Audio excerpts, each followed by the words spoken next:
morning, everyone.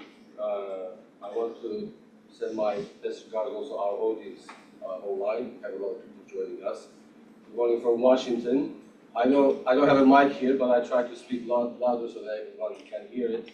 I want to welcome all of you here at the Caspian Policy Center. Today is a very important day for us as we welcome our guests from Central Asian region, but also friends, policy community from Washington at the Caspian Policy Center. And tomorrow is another big day in Washington as the President Trump will be hosting Central Asian leaders in Washington.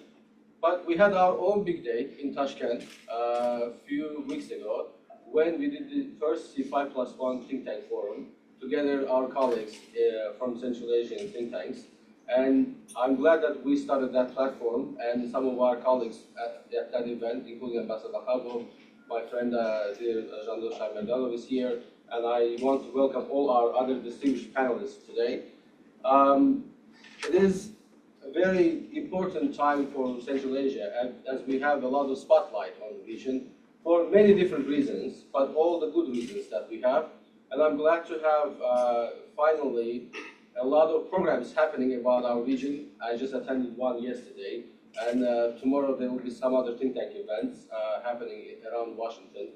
It shows that there is a lot of interest from the policy community about this critical region that is economically and geopolitically becoming very, very important for a variety of reasons, including security, critical minerals, energy, connectivity, and obviously all of this will be helping to get a development and prosperity in the region. There are obviously opportunities and challenges looking into the future, and this C5+1 think tank platform that we started together with our colleagues in the region will hopefully give us ideas and insights how to develop the region's future and how to advise our policymakers in that regard. At this point, I realize that we have a lot of speakers, but also a lot of limited time at this stage. I want to welcome our board chairman, Ambassador Hoagland, who has a very distinguished career in the Central Asia, who has served, I think, in 4 countries of Central Asia, and in different roles, including ambassadorship in Kazakhstan, who also have been our critical member of our board since the beginning of the Caspian Policy Center. Without any further ado, I want to invite him to the stage to give us his views before we start our panel. Thanks again and welcome to Washington, and those who are already in Washington, good morning to all of you. Thank you.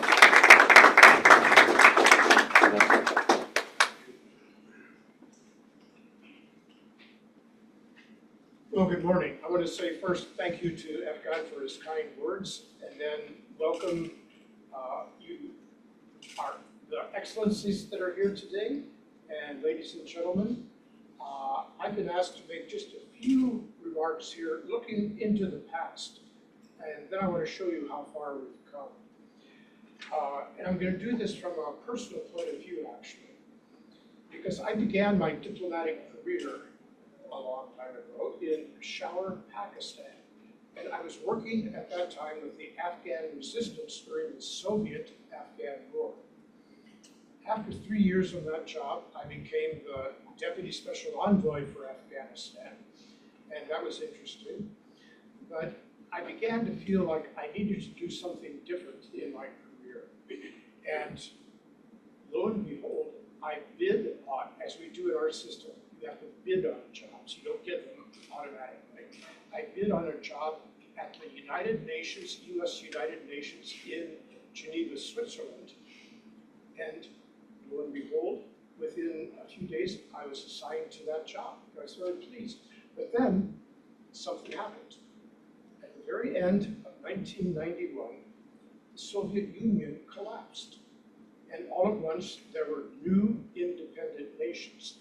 And the United States said it's very important for us to open new embassies in each of these independent states.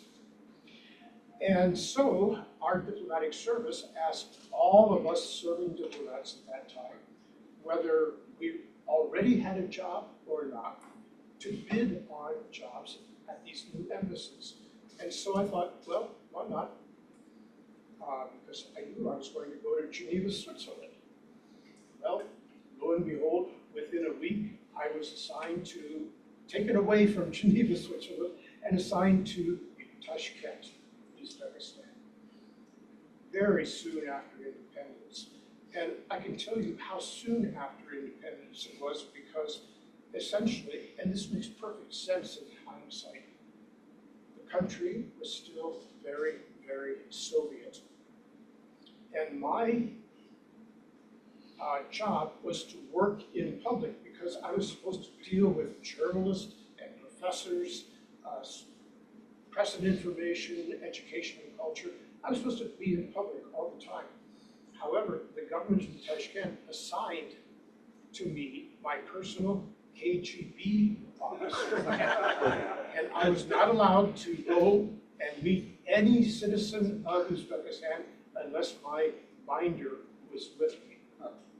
And I understood why they were doing that, and he turned out to be a very decent, nice guy, and so we got along very well. I've gone into this level of detail because I want to emphasize how much the so-called newly independent countries have evolved now a generation later, away from that Soviet past. The 5 nations of Central Asia are in a most interesting part of the world right now, and they must deal effectively with their nearby neighbors, Russia, China, Iran, Afghanistan, and also with the more distant Western powers, the European Union and the United States. And I'll tell you, the C5 nations do that very successfully by implementing, each in their own way, what Kazakhstan, President Nazarbayev, the first president, first called multi-vector foreign policy, which means you have good relations with Russia, with China, they're your neighbors, but with the European Union, and far away, the United States. You don't put one above the other, you don't push one out, good relations with all. And in their own ways, each of the countries of Central Asia are now doing that. I know my time is limited here, and I'll soon finish up, but I would like to make one recommendation that I hope the C5 nations here will discuss in Washington this week, especially during their summit tomorrow. And that recommendation is to institutionalize the C5 as an international organization. Or perhaps I should say institutionalize the C6, because Azerbaijan is increasingly involved in all the meetings of the C5. But that does not mean forming an international organization does not mean the countries give up their independence. Not at all. It's as if it's like what happened in Southeast Asia with the international organization, ASEAN, or the 3 Baltic nations that came together, kept their independence, but they formed the Baltic Council.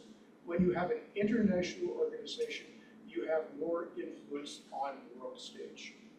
So I've probably gone on much too long, but those are the words I wanted to give to you this morning. And what I'd like to do now is introduce our first moderator for the first panel, and that is Catherine Katie Putz, who is the managing editor of the very important website, The Diplomat, and my neighbor here in Washington. So over to you, Katie. I'd like to ask the first panel to come on down. You guys know who you are. Come on. Where's the rest of the show? Eric? In the back.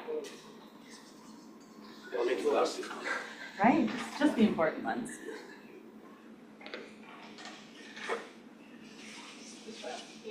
Sure.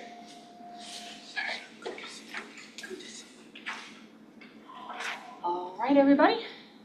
So as Ambassador Hoagland said, my name is Catherine Putz. I'm the managing editor of The Diplomat. I'm a journalist who's covered Central Asia for 11 years now, so not that long, but long enough. And I'm really excited to get to moderate this first panel. We're going to get sort of straight into things I'd like to. The title of the panel is Deepening Strategic Partnership Amid Global Shifts. And what I hope we can accomplish is both identifying what some of those global hardships are, what some of those global shifts are, and then talk about the ways that the C5+1 either helps or maybe creates challenges for dealing with some of those shifts. If my panelists don't mind, I would like to start with Dr. Eric Rubenschuld. I'm hoping you can give us some framework for these global shifts, and then we'll move to our Central Asian colleagues here and finish up with Clark at the end. Sound good, guys? All right.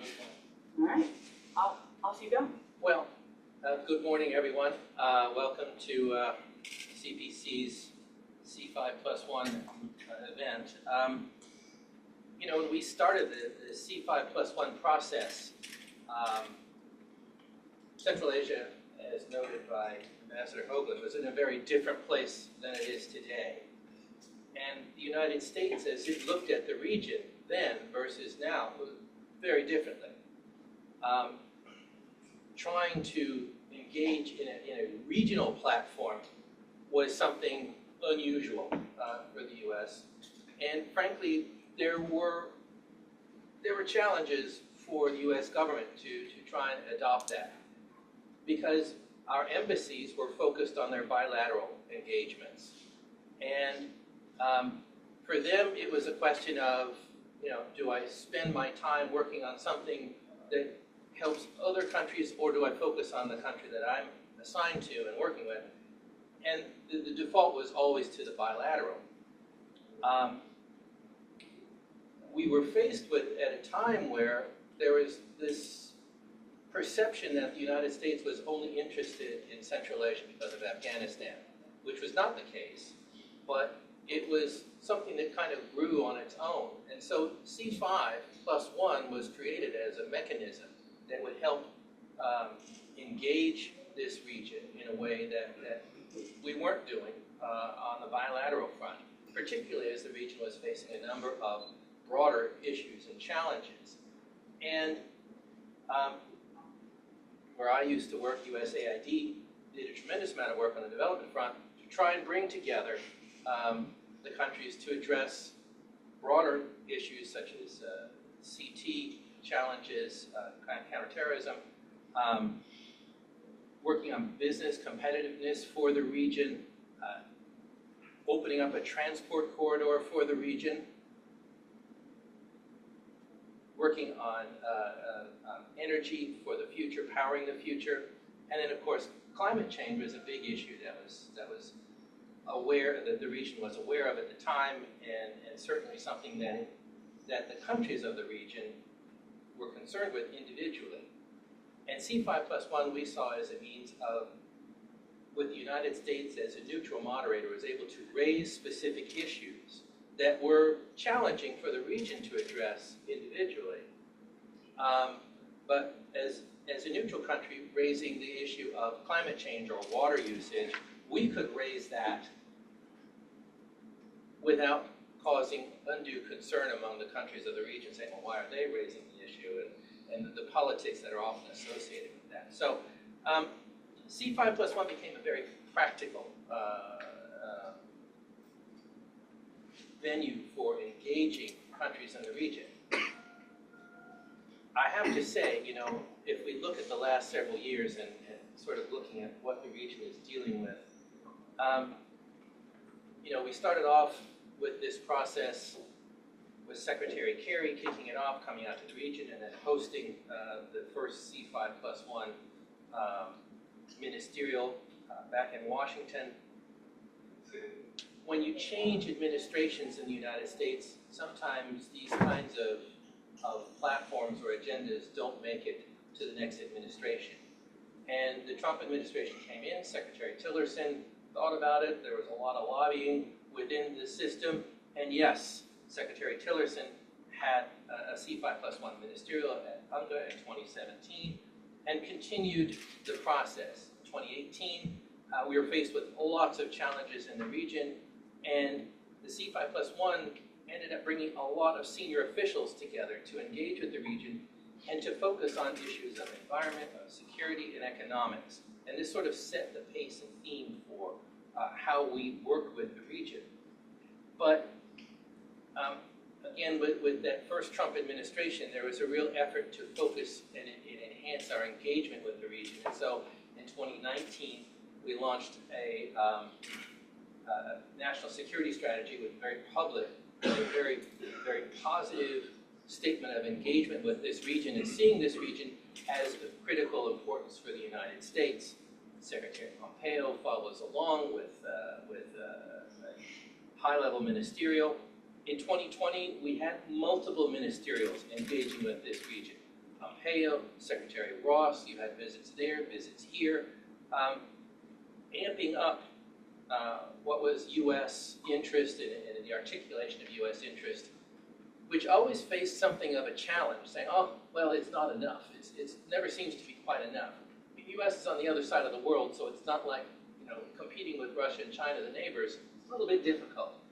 But at the same time, the administration really pushed hard to do what it could to focus on this region and its opportunities.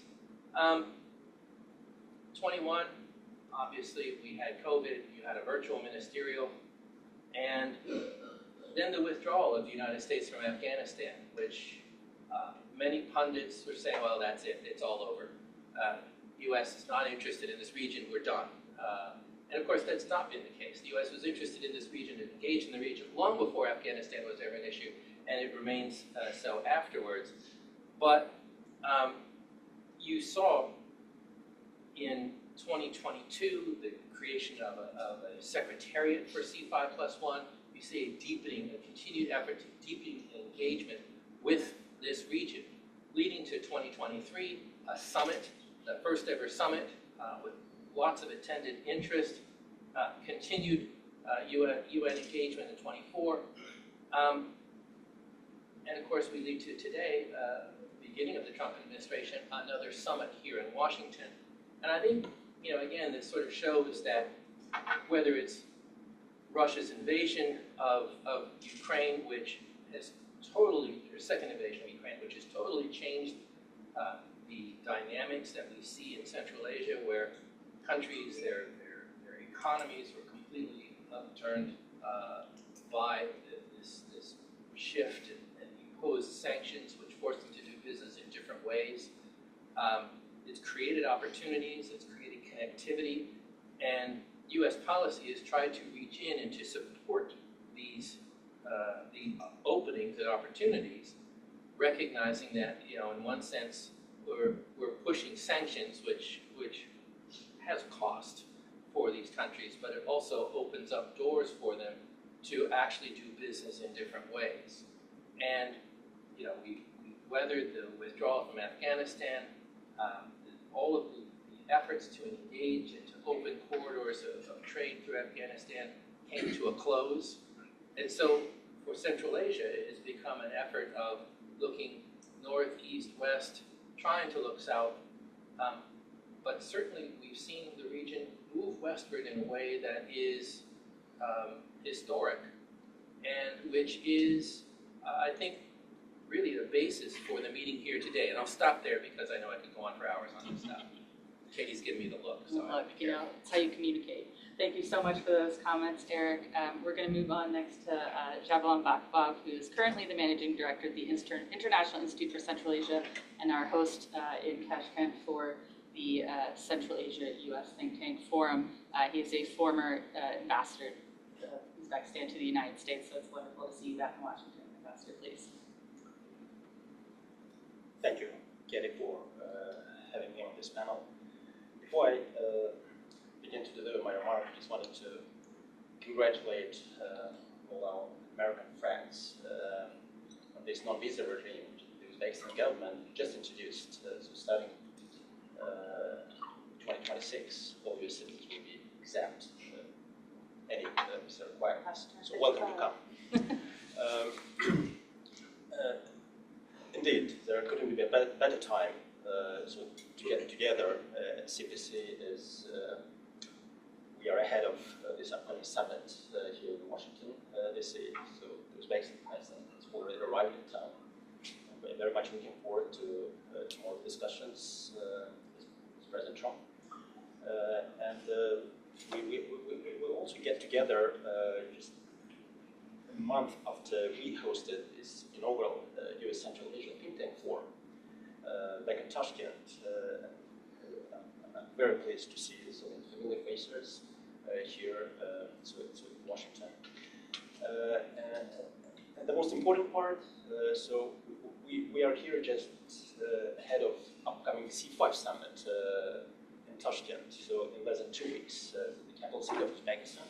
So we'll bring together all Central Asian leaders for the 7th summit, so over the past 8 years. So with respect to the question you raised there, I would say that the world around us is changing. And it's not a secret, it's undeniable and very visible. And in these terms, of course, all Central Asian countries are doing their best to adapt this, to these changes. And we see it in the growing risks to maritime routes, in the continuing instability in Europe, and of course global trade wars. And we witness rising importance of the middle corridor,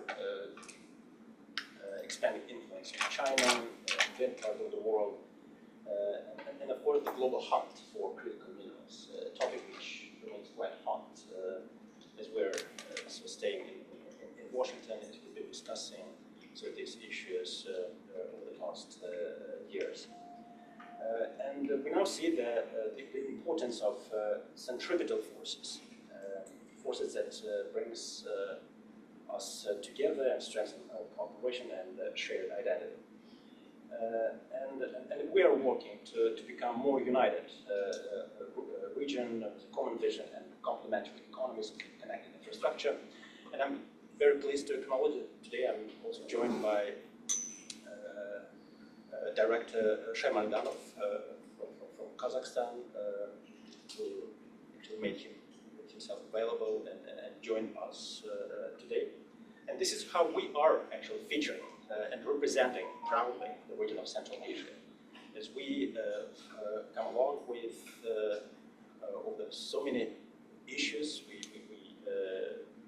quite successfully addressed over the past years. And in these terms, we're very much thankful to our Kazakh friends, neighbor, to Uzbekistan. So many huge accomplishments. We're so proud of being able to eyewitness. And of course, these global shifts are forcing many, including Central Asian countries, to pick sides. But Central Asia remains firm. And every country in our region understands the importance of, as the whole mentioned, multi-vector foreign policy. And that's why we have established 11 C5+1 platforms involving more than 40 countries, including 2 regional organizations.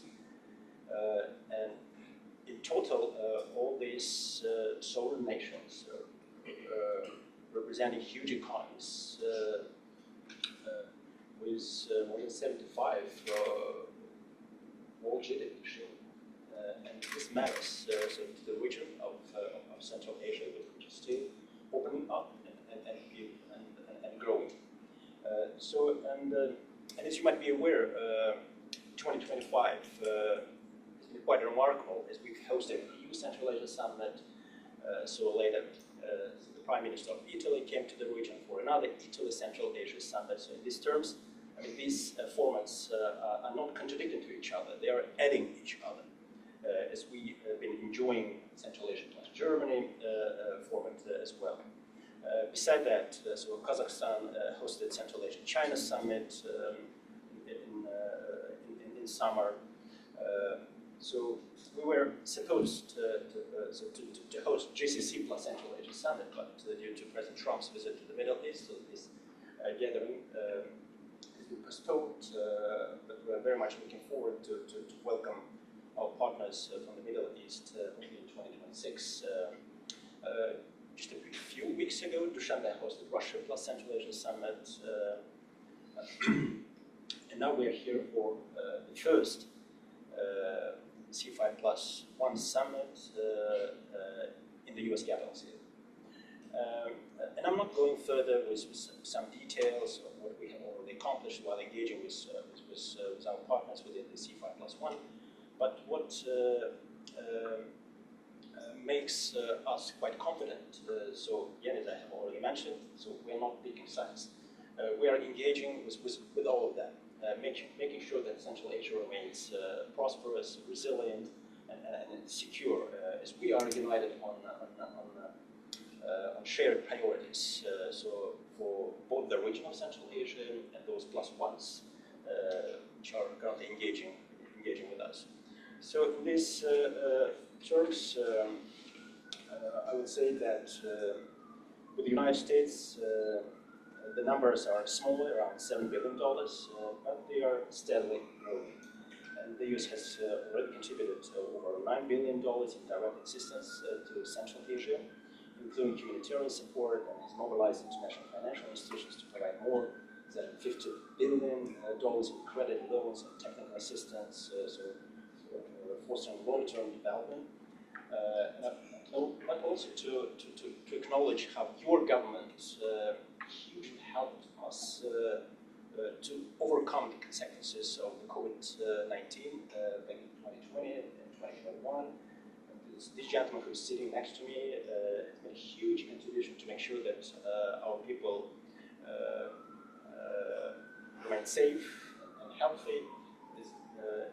In this regard, I also say that the US government was so generous sharing those vaccines so with the entire world, including the region of Central Asia.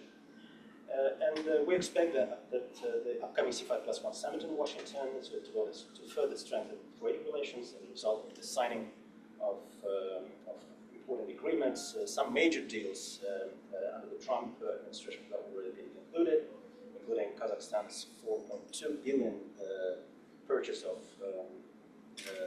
locomotives with the US-based tech, and Uzbekistan's $8 billion purchases of 22 Boeing aircraft, announced during the 2025 Grand General session. And I believe more to be accomplished.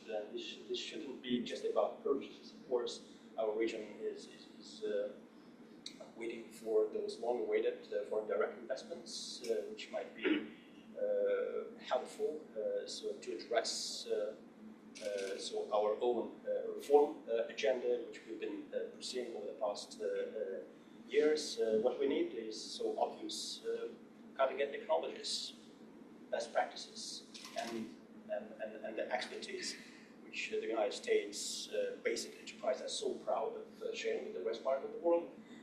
So this is how we are envisioning the industries back in Uzbekistan, the whole region of Central Asia, might grow up with the United States and Central Asia.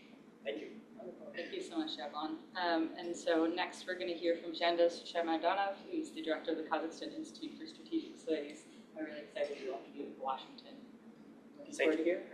Thank you so much. Good morning, everyone. First of all, I would like to thank the Caspian Policy Center for hosting this very important discussion and for keeping this consistent attention to our region. You know that Central Asia, we were already discussing it, has changed dramatically within the last 10 years. And it has changed not only in economic terms, but it also develops intellectually. We are seeing the rise of new analytical platforms, new schools of thought, and new regional voices that are shaping how Central Asia is understood globally. And this intellectual awakening is reflected in two major events that we held last month in Central Asia. One of them is the U.S. Central Asia Think Tank Forum, which Ambassador Kakabov has already mentioned and covered. And the second one is Astana Think Tank Forum, which I'm very pleased to share with you today. So the theme of our Astana Think Tank Forum in October was from polarization to partnership, and it was not chosen by chance. It reflects the moment that we live in, a time when the world needs fewer dividing lines and more mechanisms of trust. And as we discussed today, the Central Asian multi-vector foreign policy allows us to bring those who often sit on different sides of the table and remarkably make them talk to each other. So I'll give you a few examples from the recent Astana think tank forum. On one of the sessions on nuclear disarmament, we had a very open and respectful discussion between the experts from the United States and Russia, as well as from Pakistan and India. Also on the session on connectivity, we had a very open dialogue between experts from Azerbaijan and Armenia. Of course, it was possible thanks to it was made possible thanks to the assignment of historic peaceful agreement signed here by the leaders of two countries in front of the President Trump a few months ago here in Washington, D.C. And within Astana Think Tank Forum, we had such 9 sessions covering different topics from regional security, global governance, demographics, investments, technology, and so on. So we gathered about 50 international experts from 20 countries, and I was delighted to see the representatives from the Caspian Policy Center there among these experts. So more details you can find on the platform that we launched for this specific event. It is called Insights Central Asia, Insights on Central.Asia, where you may find the recent reports that we prepared and also our ongoing projects, joint research projects. And we are welcoming all the participants for our future research for the Central Asia region. And let me now share with you some insights from this Astana Think Tank Forum, which are relevant to the U.S. and Central Asia cooperation. I would say that this cooperation is entering a new, pragmatic, but at the same time mutually beneficial phase of partnership. And we fully understand the America First approach. It's about protecting national interests, about securing the supply chains and providing real opportunities for American workers. From the Central Asian point of view, this approach is fully compatible with our own priorities. We also believe in our self-reliance, in value-added production, and also in partnerships that create jobs. So from this perspective, we also see real examples which have placed this logic into practice. So for example, in critical minerals, American companies are already partnering with Kazakhstan, with Central Asia, in order to develop more effective supply chains for global economy. And these projects, they help both sides. They help the United States to reduce this strategic dependency, but also for our region to move up the value chains through processing, through technology transfer, and also through new employment opportunities. Another topic, another area is connectivity. When we discuss the middle corridor, it's becoming the vital route that links American, Asian, and European markets. And this corridor, it supports the principle that drives America First. It's reliable logistics, this is diversified trade, and also the economic security, which is built on trusted partners. In terms of technology, we are also expanding our cooperation with American partners in different areas, such as artificial intelligence, cybersecurity, digital governance, not by copying these global platforms, but by creating our own local solutions. Also, in terms of education, we see that currently the American universities and companies work jointly with Central Asian partners in order to train the next generation of engineers, of energy specialists, who will anchor the next decade of our joint partnership. So these examples show this simple truth for our region, for the United States, that, in my opinion, America First works best when America works with trusted partners. And I want to ensure you that Central Asia is definitely ready to be one of these partners. Thank you so much for that. All right, we're going to move to our final speaker, and then we'll open up for some questions and discussion. Clark Adams is a former Director for Central Asian Affairs in the Office of the Undersecretary of Defense for Policy. So I'm interested to hear from you on how partnerships are useful in addressing challenges and things like that. Sure, Anything you'd like to add in? Absolutely. But I'll start off just making a note of something that Ambassador Hoagland pointed out, is that we are in a very different place now than we were 15 or 20 years ago in terms of the United States' relationship with the Central Asian states. Back in 2005 to 6 timeframe, when I started working in the portfolio, Central Asian governments were not really talking to each other very well. And in fact, there was a lot of just direct animosity between some of the governments, some of the leaders. At that point in time, if someone had told me that there was going to be a C5+1 formed, I would have said, I don't see it happening. So that by itself has been a big evolution. U.S. is focused and Eric mentioned earlier about it not being about Afghanistan. Certainly from the Defense Department standpoint, it was about Afghanistan. That was where most of the drive for our engagement with the region came from.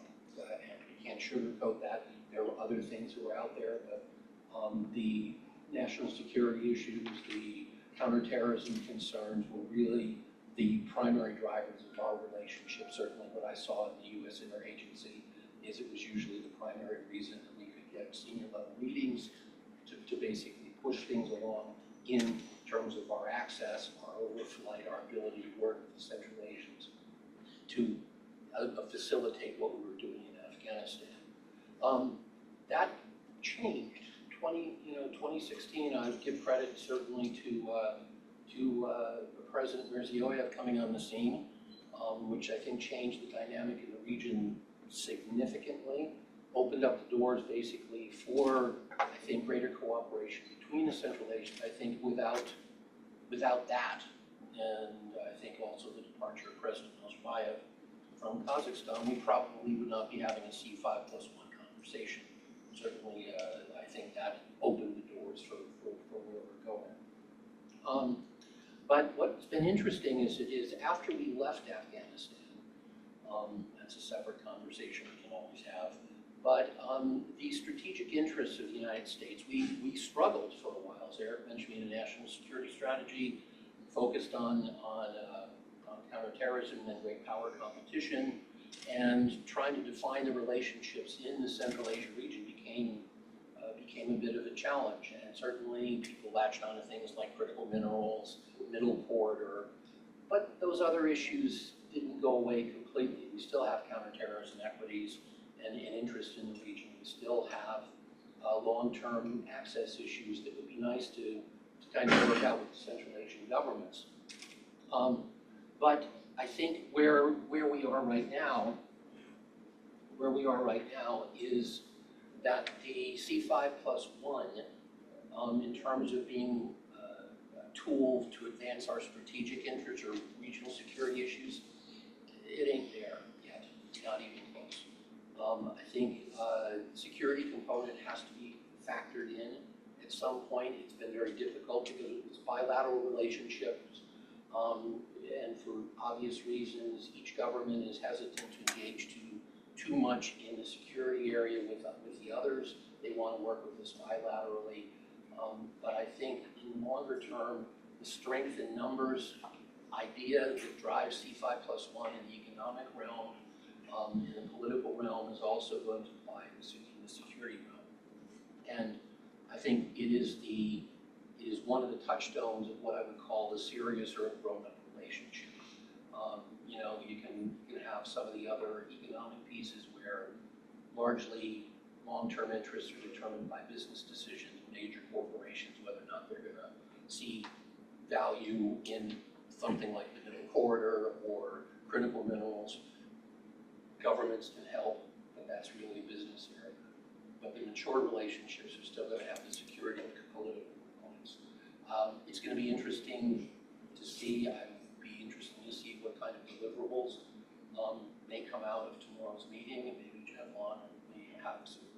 insights on that. But where, certainly from my position right now, what I'm looking at is I'm kind of going C5+1 so what? Okay, what comes next?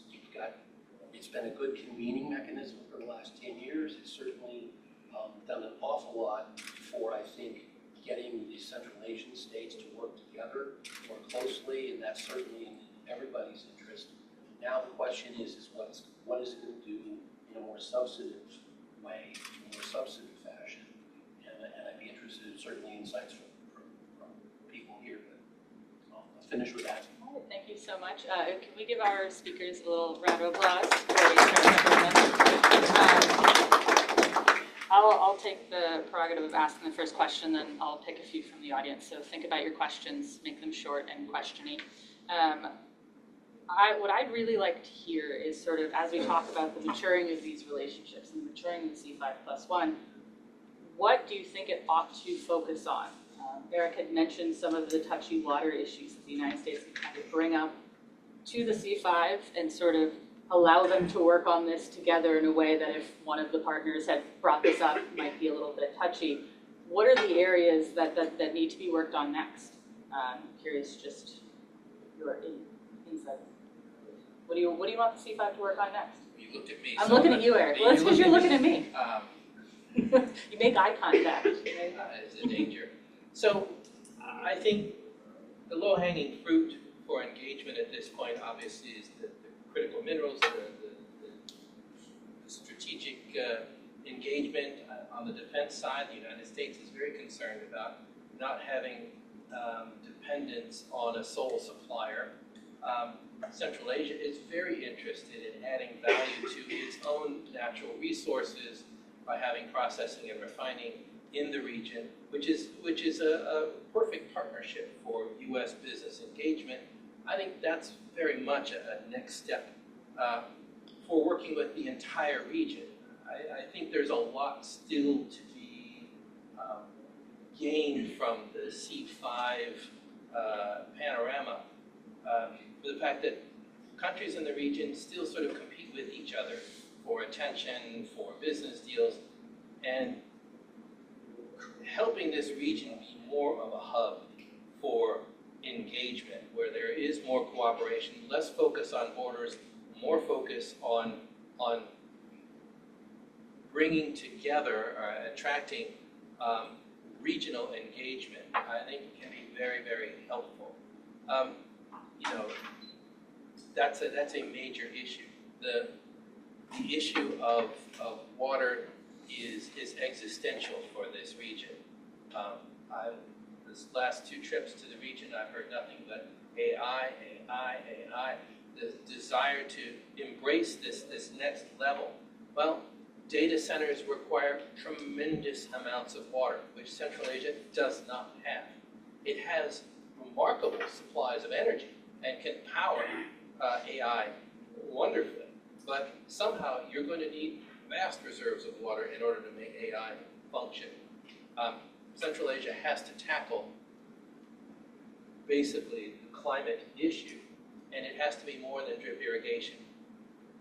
The glaciers are melting, the water is simply egressing. There has to be a way for this region of finding adaptability in order to be able to work together, in order to be able to move to the future. So those are 2 big pieces I would talk about. Thank you, Eric. Anyone else want to jump in on that one before I? Well, thank you for the question. And of course, we may start with critical minerals, and we acknowledge that since the first days of independence, at least for Kazakhstan, we see the very high attention of U.S. companies and U.S. presence in our region, and it helped us with the presence of such giants as Chevron, ExxonMobil. We've modernized the economy, the production, and nowadays the current level of our investment climate, of liberal environment that we created in the recent decades, it's again with the help of American partners. And we look forward to keep this partnership for the next decade and so on and so forth. And we're looking for the extension of these agreements that were signed previously for Kyrgyz oil mining, and there are many other options in the oil and gas industry in critical minerals. When we talk about the middle corridor, it also could be extended. We see that there is currently discussions on the Trump route for international peace and prosperity. I believe that it could be also extended for kind of 3+. So in order to extend it for Caspian Sea and beyond, to connect and maybe to Belt and Road initiatives from China. And here we have many different options, as I mentioned also in social sphere. When we talk about the education initiatives, there are many students from Kazakhstan, from Central Asia, who study in the United States. They look forward to get the best education in the world and looking forward to the United States. And I believe such initiatives in different areas, they will strengthen our cooperation, not only in the energy sector, but also in some social and humanitarian spheres as well. All right, we have time, I think, for 2 questions from the audience. So this gentleman here, and then we'll come over to you. So I wanted to ask, so as we know, environmental cooperation was very important till now between the U.S. and Central Asia. There's also an environmental working group within the C5+1.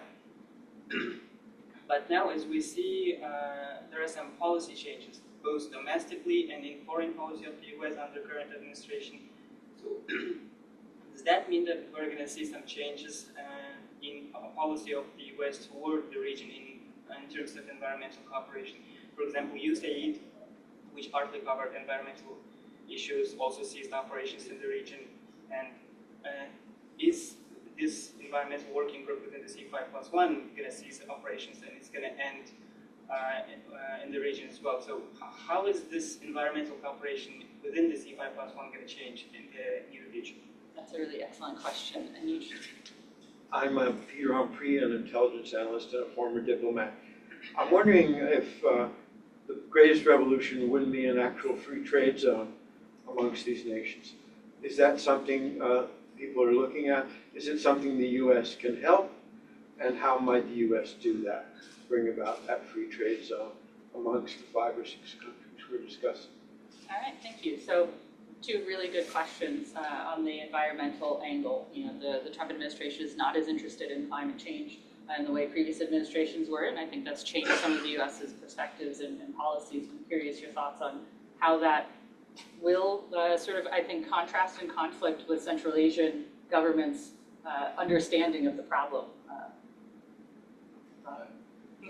We keep I won't look at you. looking over here. You should look at these guys. They're the I'm thought looking. leaders. They just won't look at me. Oh.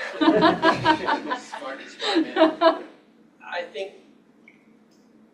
there is a new wind blowing from Washington these days, but that said,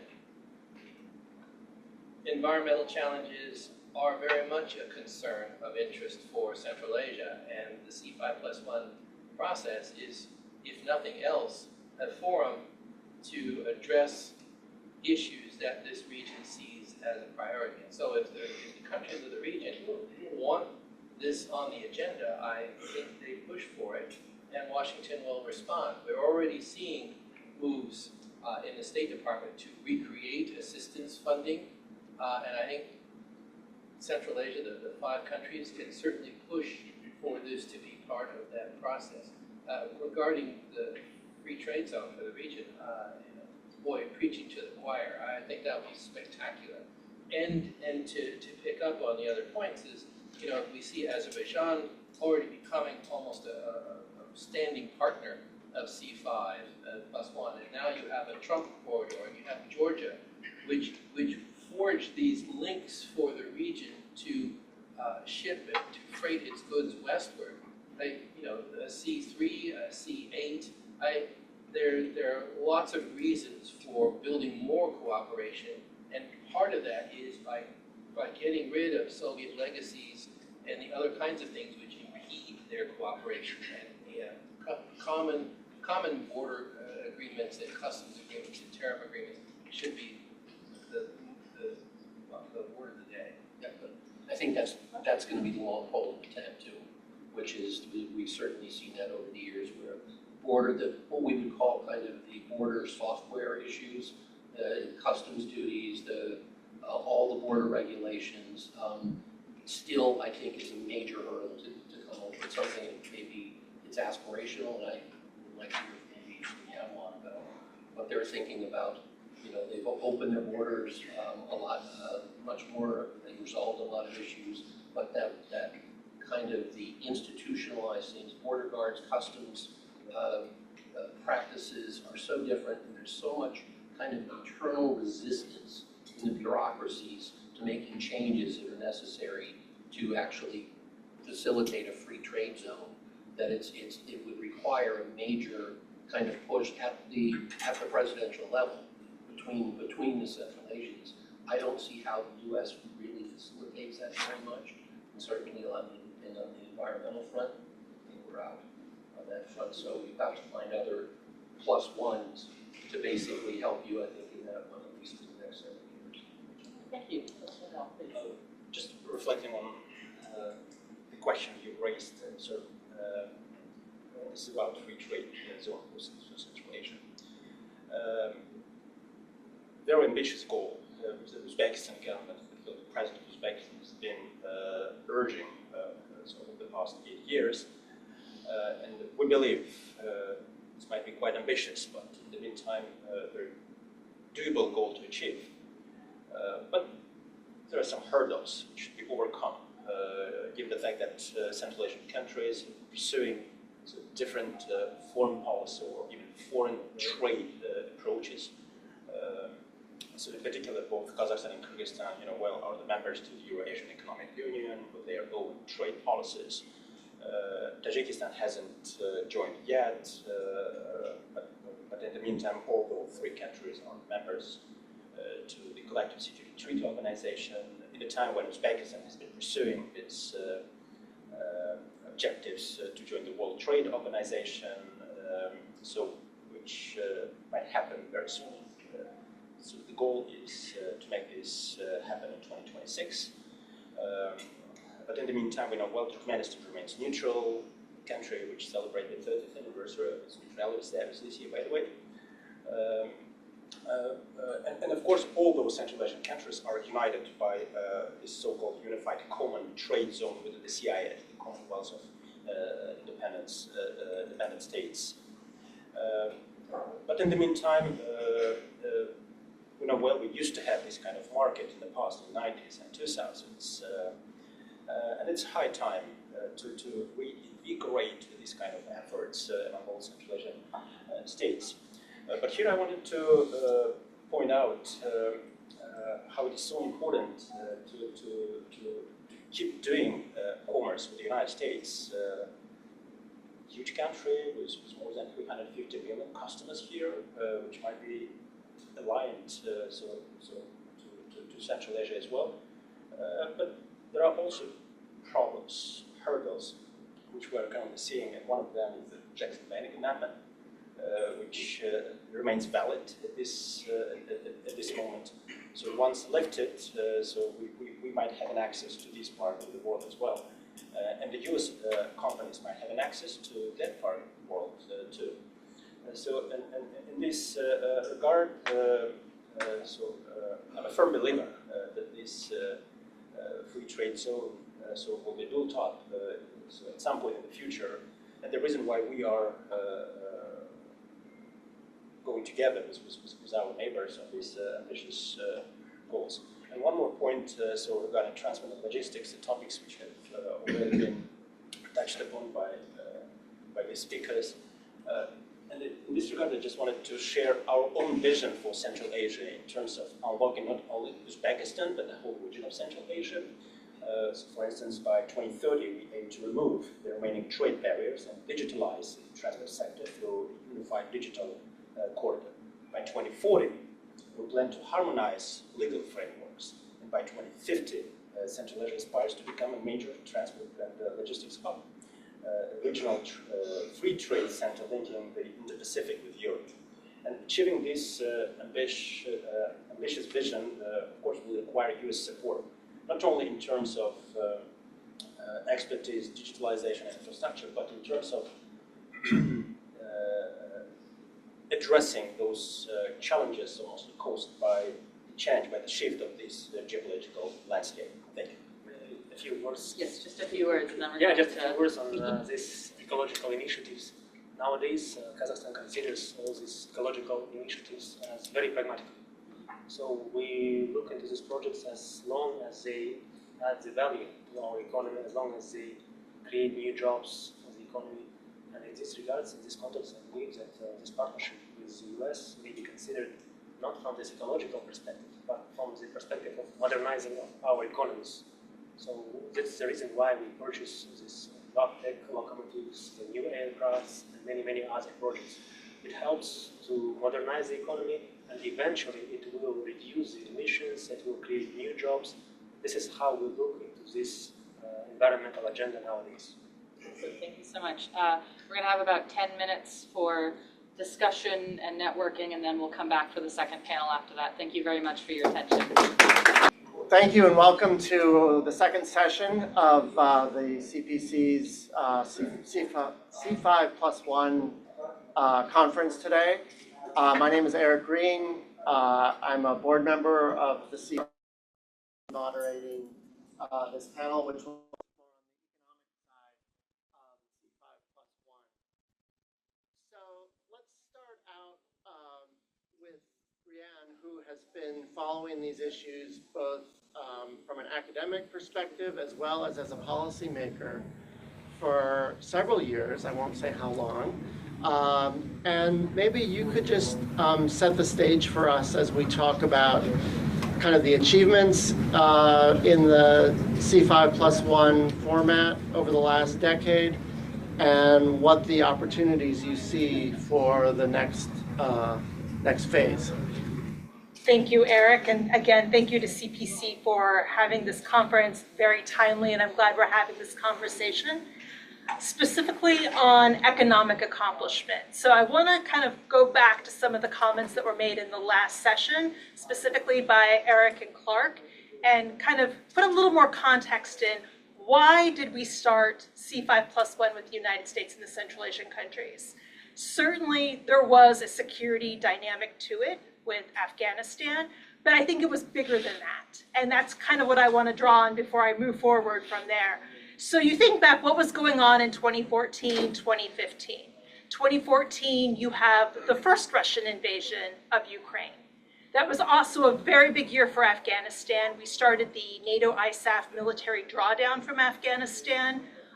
2015, you have the IMU, the Islamic Movement of Uzbekistan, declare allegiance with ISIS in Afghanistan. So you have security issues, you have economic issues, you have Iran nuclear issues going on. There's a lot happening in and around Central Asia at this point.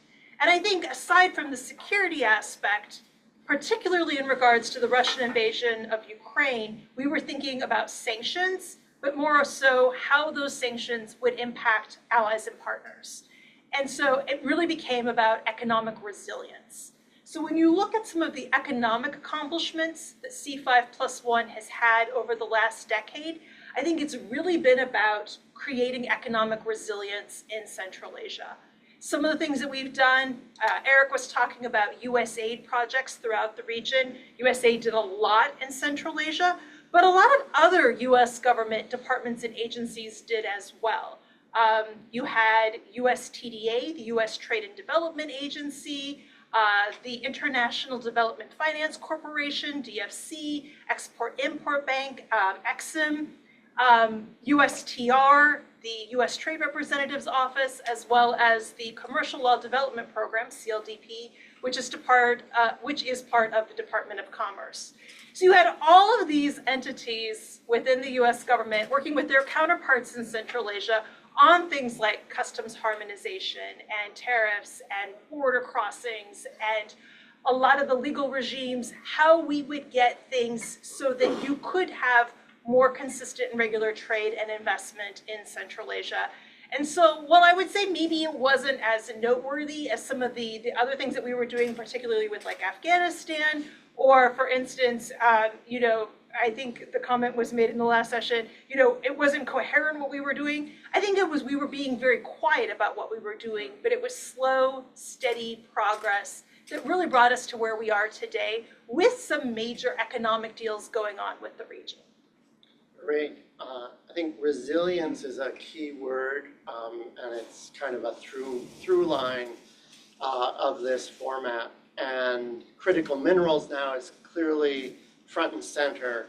And Iskander, you're someone who also has straddled the public and the private fields.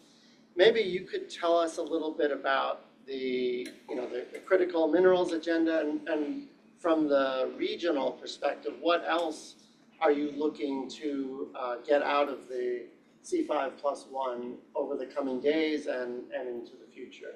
Well, once again, thank you very much. It's a great pleasure to be in Washington, D.C. Speaking about the critical minerals and rare earth minerals, it's a buzzword all around the world, and it's not only linked towards Central Asia. You see both Beijing and Washington, two major powers that are actually competing with each other, and we see the signal and shockwaves all around the world. And Central Asia, if you look at the potential and what we have like out of 5 countries, 8%, all 5 Central Asian countries host and have 8% of rare earth minerals, and certainly the big question, what to do with the rare earth minerals, how to not just to be a resource-cursed kind of region where we just provide rocks, no value.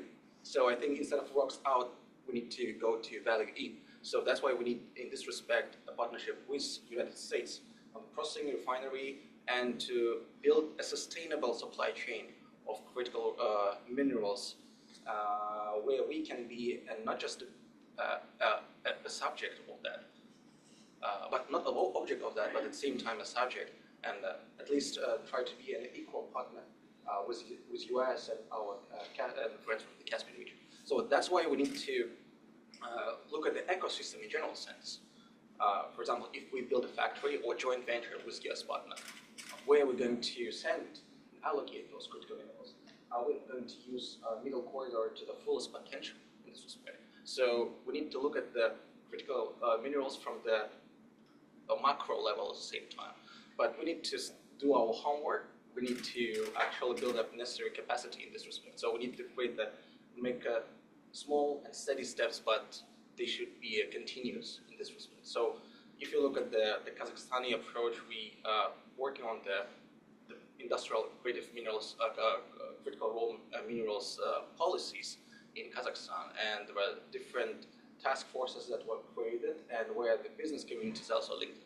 So the middle corridor in this respect is very much important because those are the main kind of the pipelines where how these minerals are going to be exported.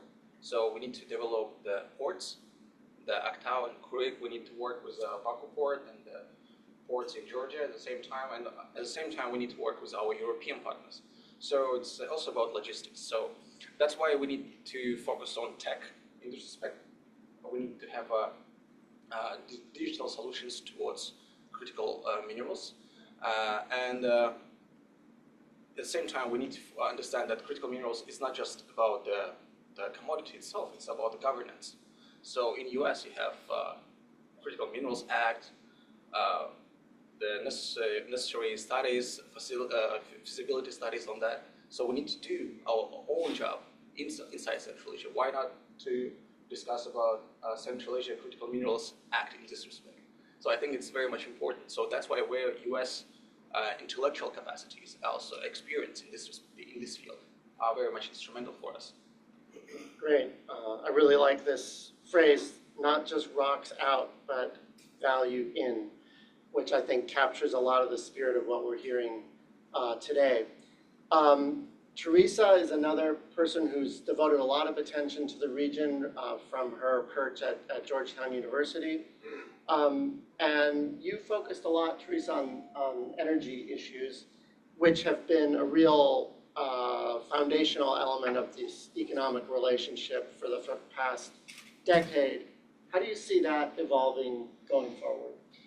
So I think as Americans, we tend to focus a lot on energy out of Central Asia, and we miss a couple of really important unfolding things within Central Asia. First of all, back at the collapse of the Soviet Union, USAID worked with these countries, and there was a belief at that time that their electricity grids were overbuilt, that they were built for a kind of heavy industry that wasn't going to still make sense after the collapse of the Soviet Union. But in the present era, every one of the Central Asian states has added more power generating capacity, and most of them are experiencing frequent crises. Part of the real issue here is a C5 issue, and that is that the regional electricity grid, which did a beautiful job in earlier times of mixing different sources of electricity to keep a balanced grid, broke apart, and it's being rebuilt. But even today, the grid was stood back up in 2018. We're still only seeing 50% of the trade in electricity that used to take place on an ongoing basis in the region. And so to a certain extent, connecting the 5 countries more with each other in electricity is absolutely elemental to being able to help them move forward.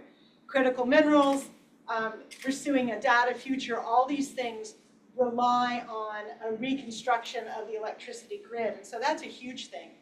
The other issue is that China's been very active in helping the gasification of Central Asia. There are many cities, particularly in Uzbekistan, but also in Kazakhstan, that now have gas grids that didn't before. And what that means is these nations are interested in exporting less gas than they used to because their domestic demand has risen. So also in this instance, increasing gas trade within Central Asia is very important. So those are the internal Central Asia issues, and if we don't pay them due respect, then Central Asia cannot play in energy in the broader world. But if we then turn to the broader world, there is the question of gas exports. As Uzbekistan declines in its gas exports, it is now importing from Russia to meet its commitments to China. It probably serves Central Asia's interests more if that is renegotiated so that there is more Turkmen gas and less Russian gas in the region. We also are still hopeful that Azerbaijan's initiatives in trying to help Turkmenistan reduce flaring and increase engagement in the Caspian Sea will be successful. We don't know the future of that, but that is an important gas area. The area that I've been focused on the most recently is uranium. And like the case of critical minerals, Central Asia wants to value add. And that makes perfect sense. That value adding is critical for the development of the region. It's critical for avoiding the resource curse.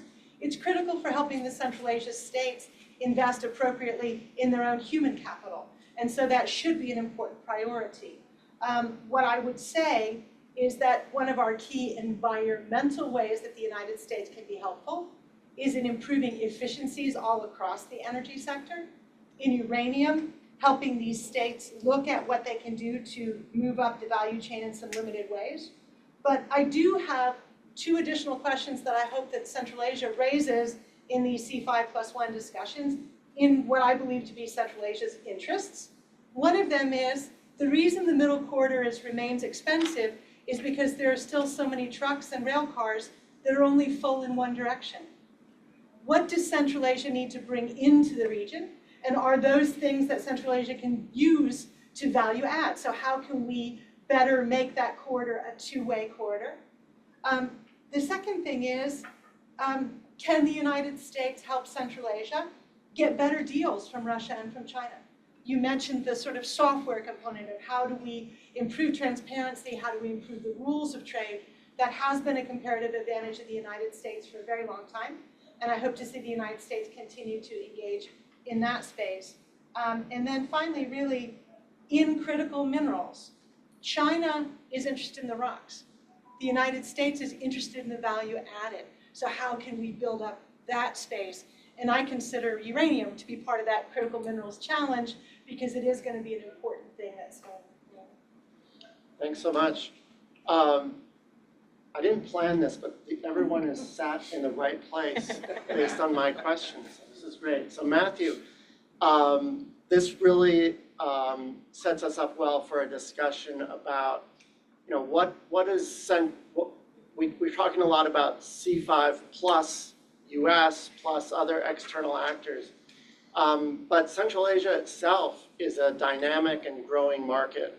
I think Uzbekistan is the largest population with 36 million, but overall, if you add all the countries together, you're close to 80 million people.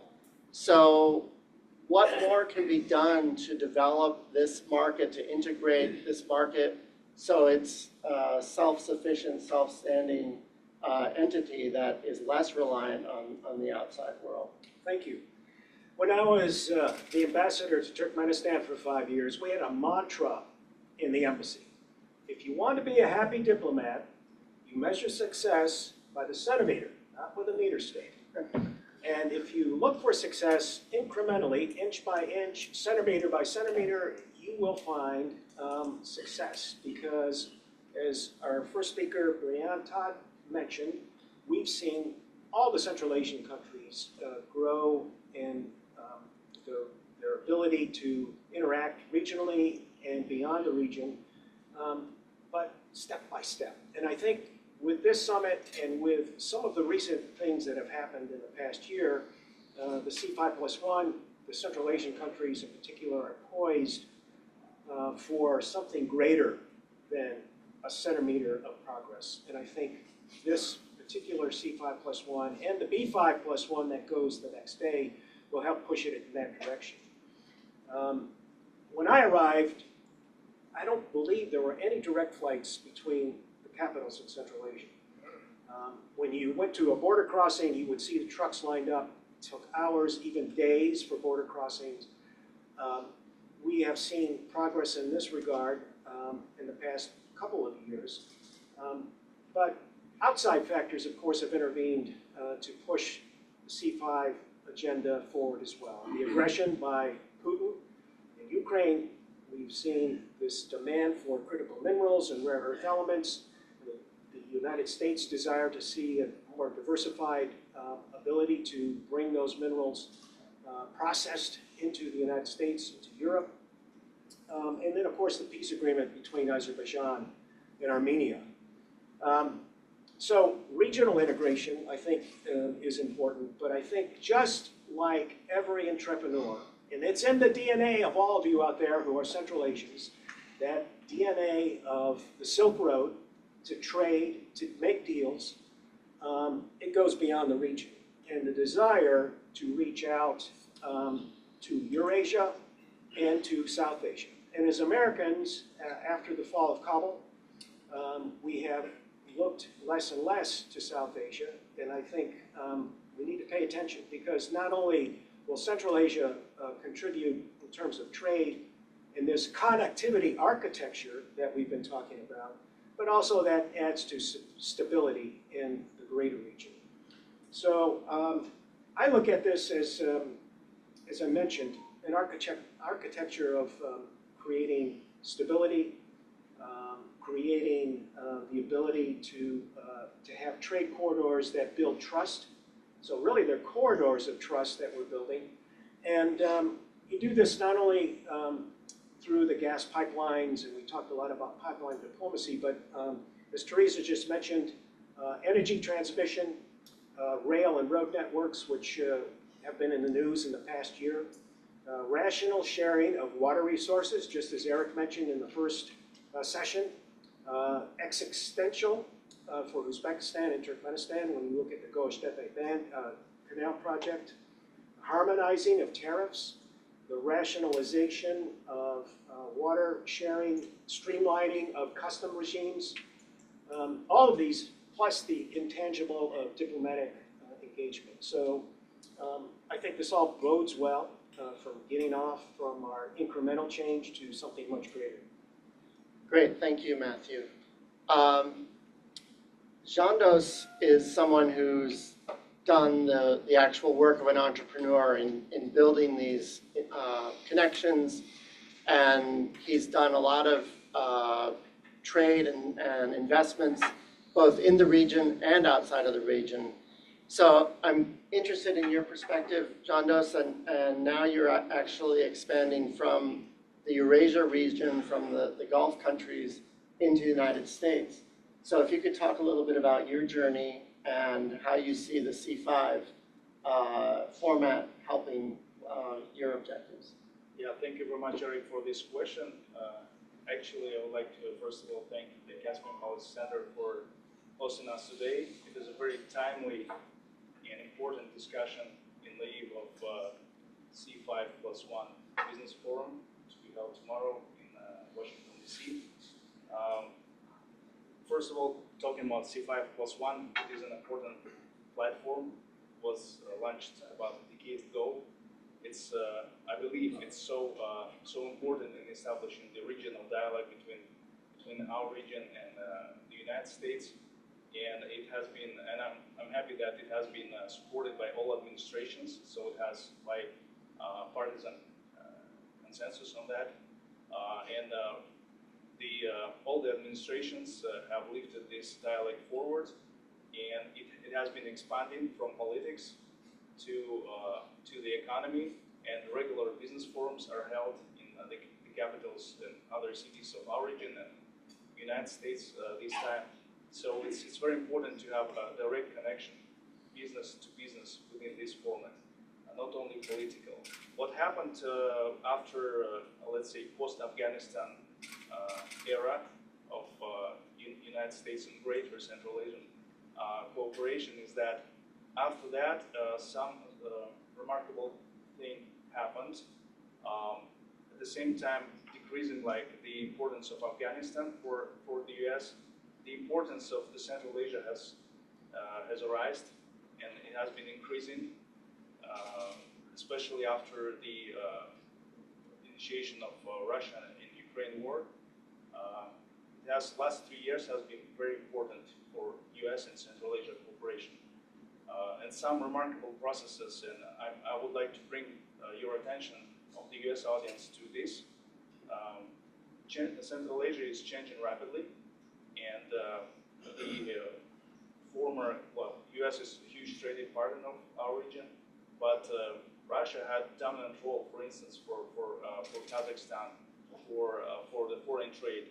And just 2 years ago, China took over, and now that China is the major trade partner of the region nowadays, partially because of the Russia-Ukraine war, partially because of the increasing interest in Belt and Road Initiative of China. So post-pandemic interests of China included, of course, Central Asian countries, and expansion of investment. We see many Chinese companies entering Kazakhstan in the rare earth minerals, and the United States companies also there, but the Chinese are ahead at the moment. It is the way through. So to be there and to present more investment projects over there is very important. And also within this initiative, Middle Corridor is getting more attention. Of course, everyone talks about it. And within the broader context of U.S.-China relations and all kinds of tariff adjustments and former trade wars that were happening there. So the overall global trade shifting to other regions, at least partially, from the Atlantic to Pacific, from the Pacific to intercontinental, and the both ways, the intrinsic role of Central Asia, and in the same time the broader global context for reestablishing the Middle Corridor as the new Silk Road. Within the Middle Corridor, we are very glad that last year, 2024, the overall cargo transit volume increased by 60%,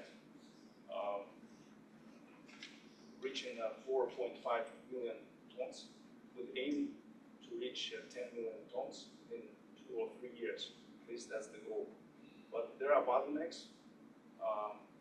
There are bottlenecks in the region, and there are bottlenecks within the Caspian transit as well. So in terms of railway and cargo transportation, and it's important to work on the infrastructure. And I'm glad that some of the companies have implemented the Blue Dot network initiated by the United States. And this certification is clearly important in order to make the hard infrastructure to the next level. And in this context, it was a great comment by the previous speakers that Azerbaijan is actually part of this region. And Caspian Policy Center did a great job in terms of semantic justification on what is Caspian region. And Central Asia is only not only these 5 countries, but Azerbaijan as well. I'm quite sure, and it has been brought to attention to the leaders, and I'm sure that has a great perspective, because the Caspian Policy Center does a great job in terms of creating the meanings and semantic context of what is Caspian region, identifying it, and within this middle corridor and greater initiatives on the interest to the United States, to opening up the Zangezur corridor for Azerbaijan and Armenia towards the west. It's clearly very important. Talking about the private sector, it's has been very interesting for us to implement the project here. And tomorrow is going to be business forum for private sector companies of the 5 nations of Central Asia and the United States. We've been presenting our projects. Companies from Kazakhstan present in financial sector, in the IT sector, largely in the United States as well. And our company 130 is developing the project of the first manufacturing company actually bringing FDI to the United States, creating jobs, manufacturing jobs for the American people, and has been a great honor to be a pioneer in this field.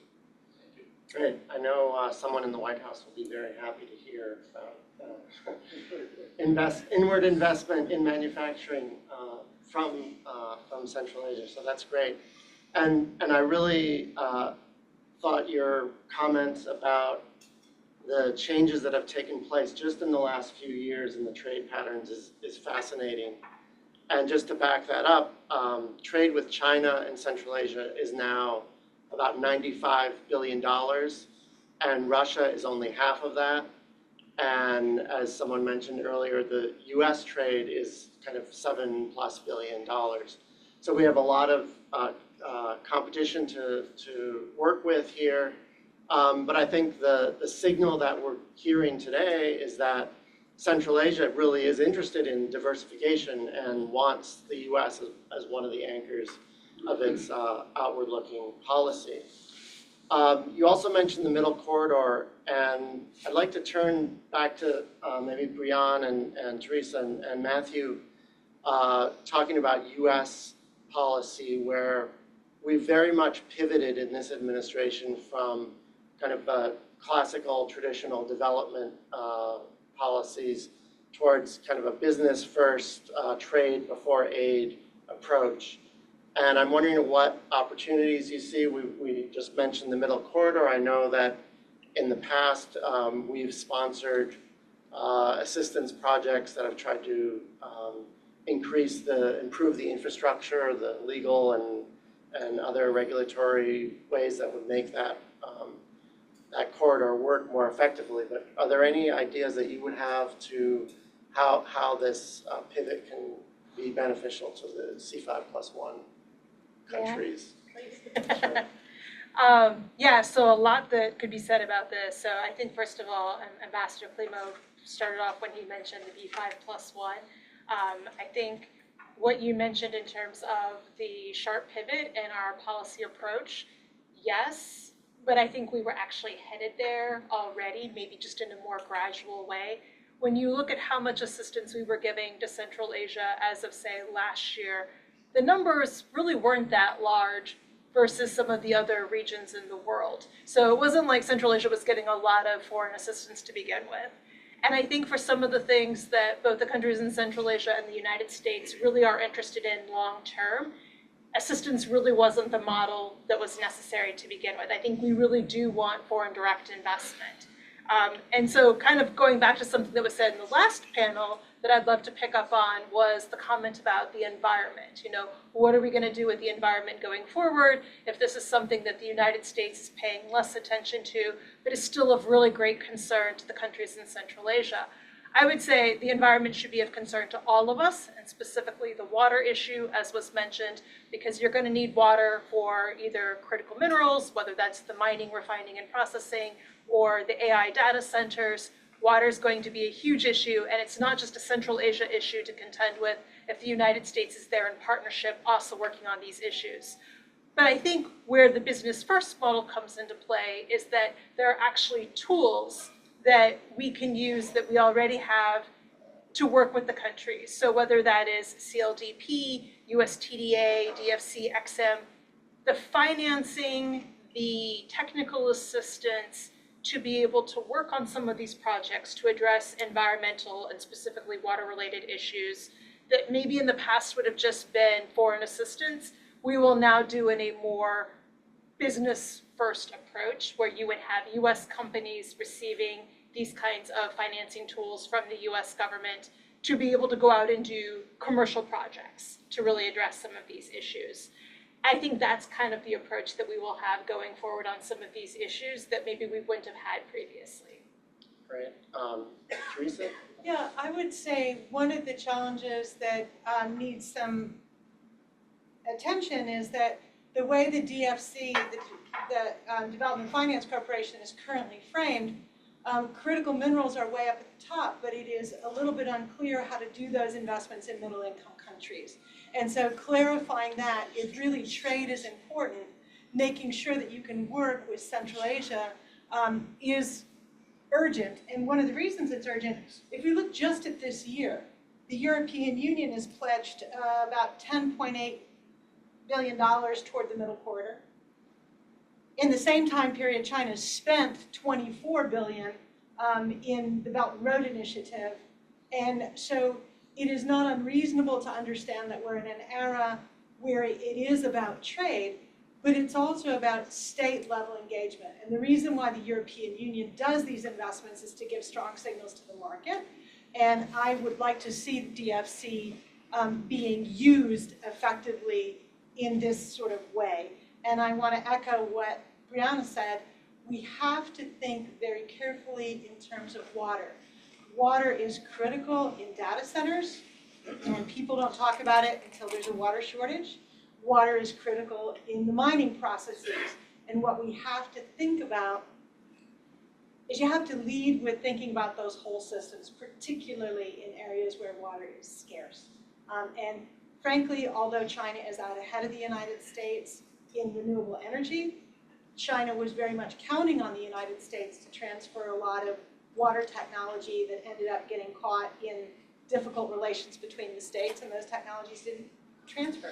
The United States is potentially a world leader in water efficiency technology, and that is something with which we should be leading in Central Asia. Great. Yeah, I like the way you framed the question, Eric, about moving from a business, from a traditional development approach to a more business-first approach. Because in Turkmenistan, often in official meetings, they would bristle when I talked about assistance. After 30 years of independence, they felt they had graduated from the need for aid. They wanted help developing their economy in certain selected sectors and would welcome that, depending on how it's packaged, of course, but it had to be crafted for their particular needs, and I assume that's true throughout Central Asia. But, you know, just reiterating the fundamentals that all of you in this audience understand. Business in Central Asia still remains difficult. There's the lingering bureaucracy, the heritage of the Soviet Union, the risk-averse nature of a bureaucracy where no one wants to stick their neck out, the lack of transparency in business transactions, petty corruption, not huge corruption at a government level where the head of state is just siphoning things off. It's just the petty bureaucracy, the petty corruption that people face in doing normal transactions. the pressing need for legal reform, which we worked on quite a bit during my time in Central Asia, and then the lack of up-to-date digital architecture, which is a given in many regions of the world, but not necessarily in Central Asia. And certainly in Turkmenistan, less so in other countries, the issues of currency conversion and exchange rates. I mean, all these fundamentals need to be addressed, and they can be, but that's where the United States can help because we have expertise in these areas. And we've done that in the past, and I hope we continue to do so in the future. Great. If I could turn back to Iskander and Jandos, human capital is really critical to any strategy of development. And I think Kazakhstan is really a positive model in this respect. And I'm wondering if you could talk a little bit about how you've considered this problem and the tension between going abroad to bring talent into your country versus developing talent indigenously. Yeah, well, we were just recently speaking about the critical minerals. That's very much instrumental for the hard economy. So if we're talking about the human capital, that's a soft economy. So in order to process any factory, you need the human capital and the talents, engineers, people from the STEM, policymakers, and et cetera, et cetera. So I think it's a big process who are going to manage those critical minerals. So from the perspective of if you look at Central Asia, we see the rise of a new kind of generation that was born after the collapse of Soviet Union. They did not have this clear understanding what Soviet Union was. Even myself, I was born in 1989 when the Berlin Wall actually collapsed.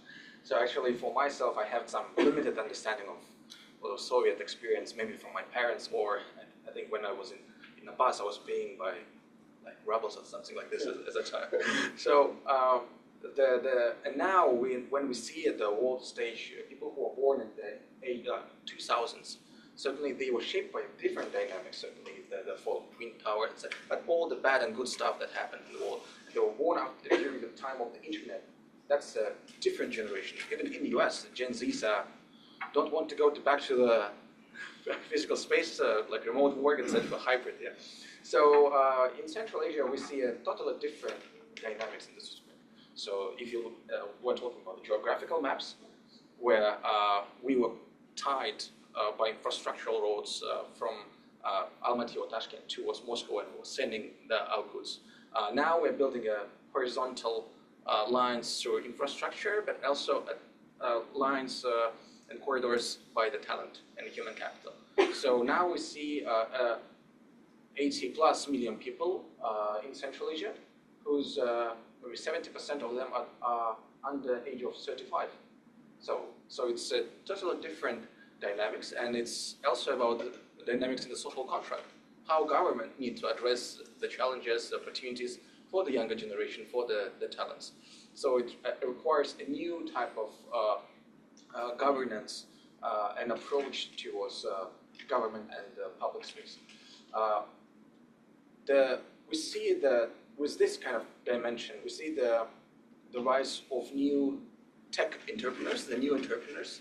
If you look at for example, Forbes list in Kazakhstan, it's no more people from the big industries, mining, etc. So the people from tech and fintech. So it's a new kind of capital that was born. And I think if you look at the Forbes list in the United States, you see a similar dynamics. That people are from the tech industry are the major kind of players, the tech giants. So I think that this is where we are stepping into that direction. I believe that in our context in Central Asia, we need the kind of joint ventures among the universities. We need the kind of shared exchange program like Erasmus, but for Central Asia. We need the specific joint task force in the STEM. So we see an inward new approach from our Ministry of Higher Education by attracting foreign universities. Specifically, we have 5 full-fledged campuses from UK, etc., or other places, and we have 44 university branches starting from Korea, U.S., for example, state universities, specifically more focusing on agriculture. We have from Moscow, we have from Korea, etc., from Georgia. But I think it's also very much important to improve our relations within the C5+1. Why don't we create a C5+1 curriculum, something like this, among the Central Asia plus U.S. university, specifically focusing on different topics, STEM, critical minerals. We need the people-to-people exchange in this respect. So I think that can be a good opportunity.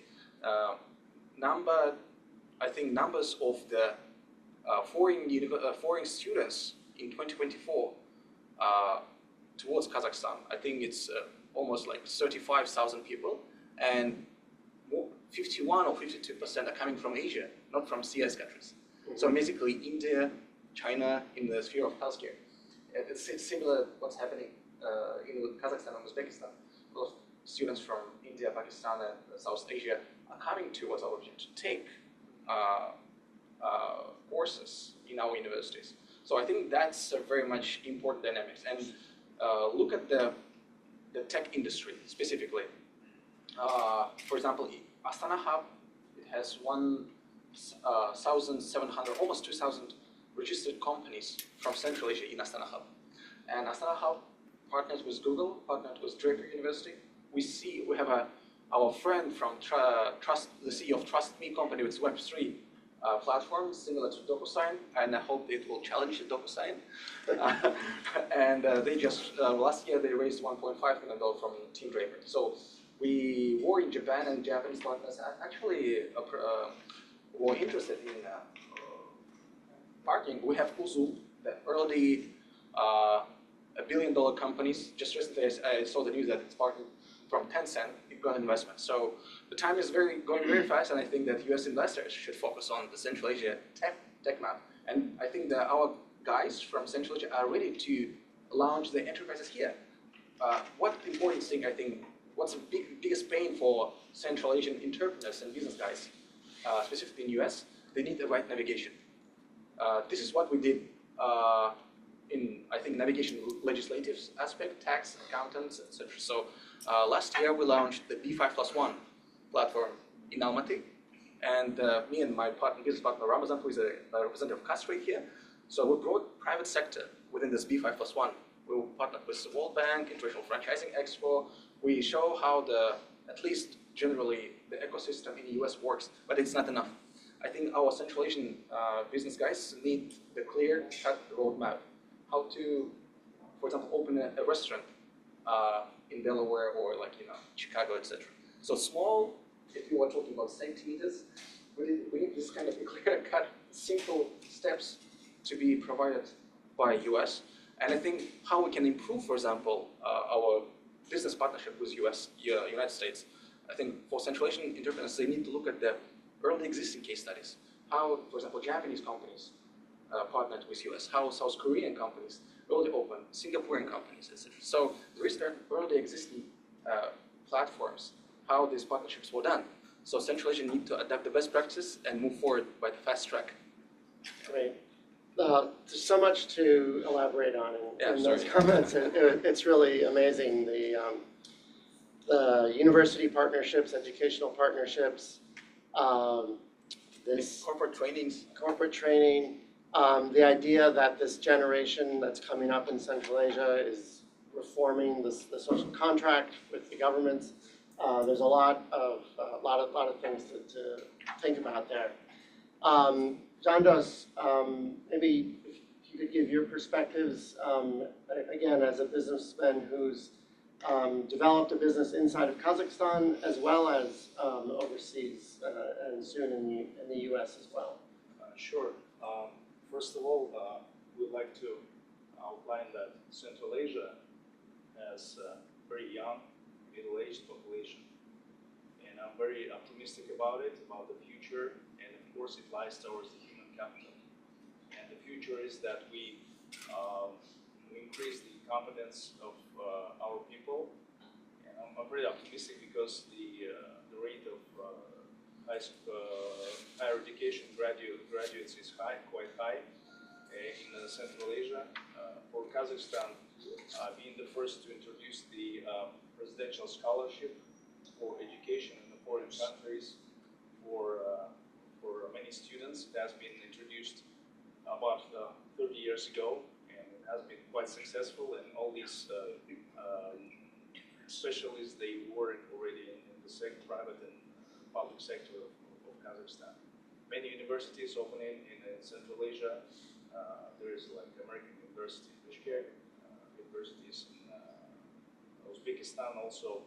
As Iskandar was mentioning, there is a new policy of the Kazakh government to create joint university and the campuses of the foreign universities, leading foreign universities all over Kazakhstan. So that's part of the deal. Many, and of course, many of the Kazakhstan young generation, they graduated in the United States, Europe, just like me.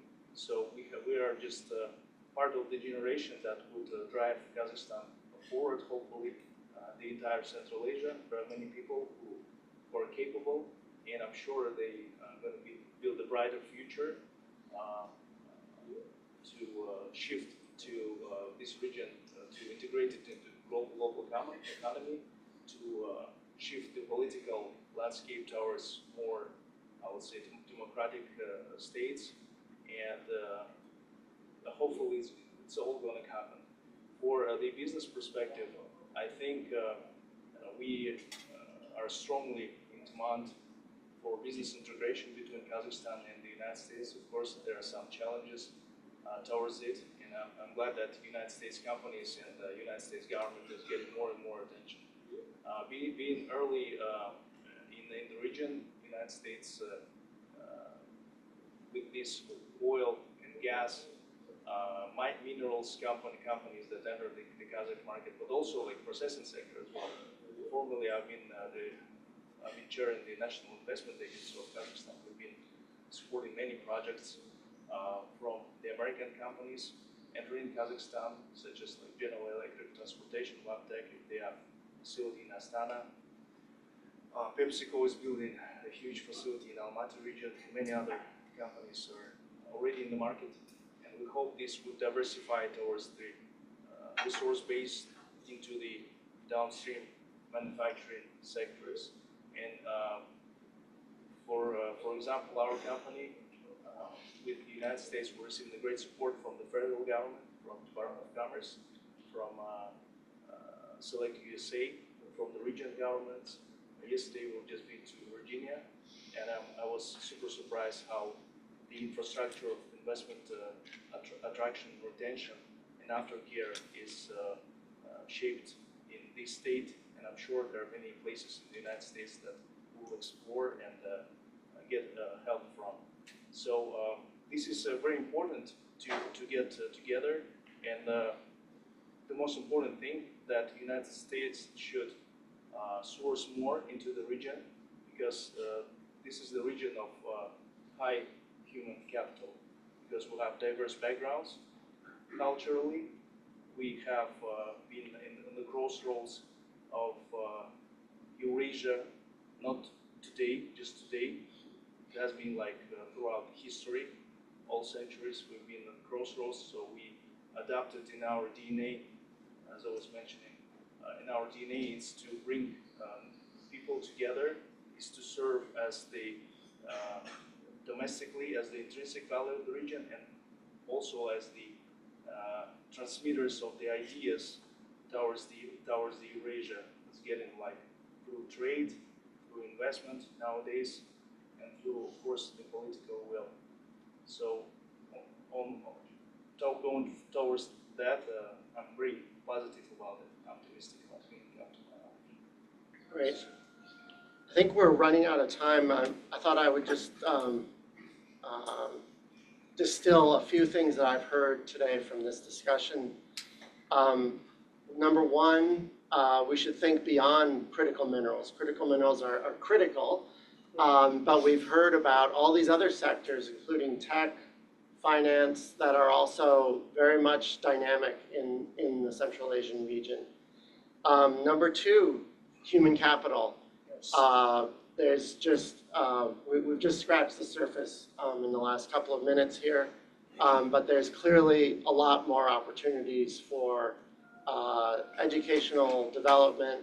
And also, we have to remember the demographic advantages that Central Asia has with its young population. And finally, I think we're hearing loud and clear that Central Asia is open for business, but we also need to compete. There's Europeans are there, the Chinese, obviously, the Russians.